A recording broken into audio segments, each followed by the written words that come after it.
Hi, I'm Amir Naqvi, President of Embedded One. We specialize in battery management systems, IoT solutions, and engineering services. Today we'll be talking about contactor control for a high voltage system.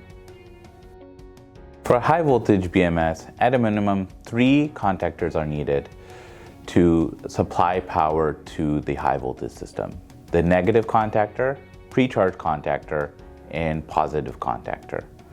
After the closure of the negative contactor, the pre-charge contactor has to be closed.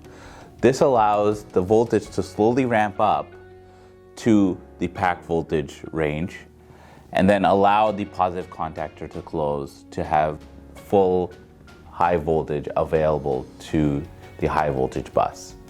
The reason this is done is to avoid contactor weld. When you have a high voltage system, you do not want to simply close contactor from 0 to something like 350 volts.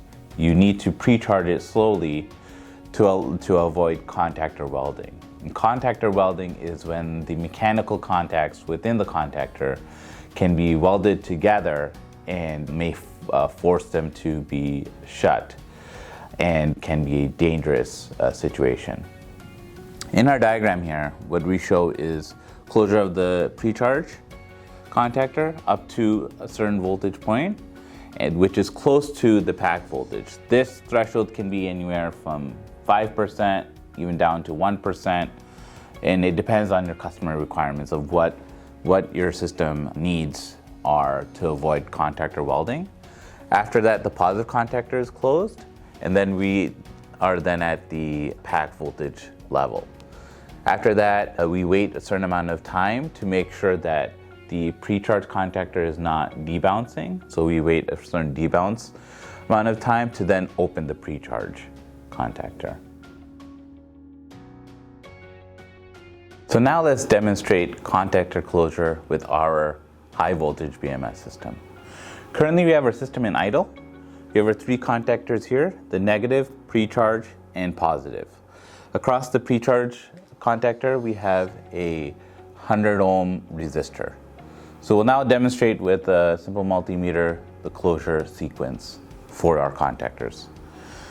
If I probe across the negative right now, currently it's not beeping, so we don't have the contactor closed. If I just test it out, you see that it will beep once it's closed. We'll go ahead and enable the system. So you see the negative instantly closed. We'll now show this across the pre-charge.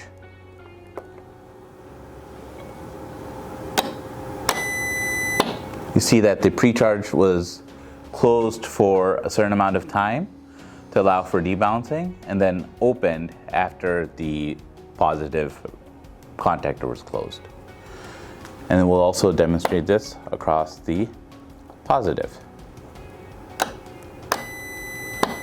So if you pay close attention, during the initial clicking of the contactor, you heard the negative close first, then the pre-charge, then sometime after that, the positive. If you do it again,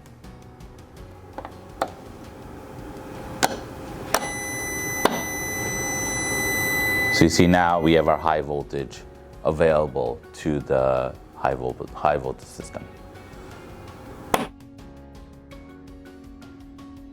Our BMS can be customized to various characteristics of a contactor closure requirements. One thing, for example, would be your pre-charge resistor. So we would work with you on selecting the correct pre-charge resistance you would need for your system, pre-charge time that would be required, and also amount of times you would like to pre-charge your system. These are all things that can be customized with our BMS, and we would work with our customers closely in ensuring that done according to customer requirements. Thank you for watching our video today. Please remember to subscribe and follow us on LinkedIn. If you have any questions, you could comment below or email us info@embeddedone.com. Thank you.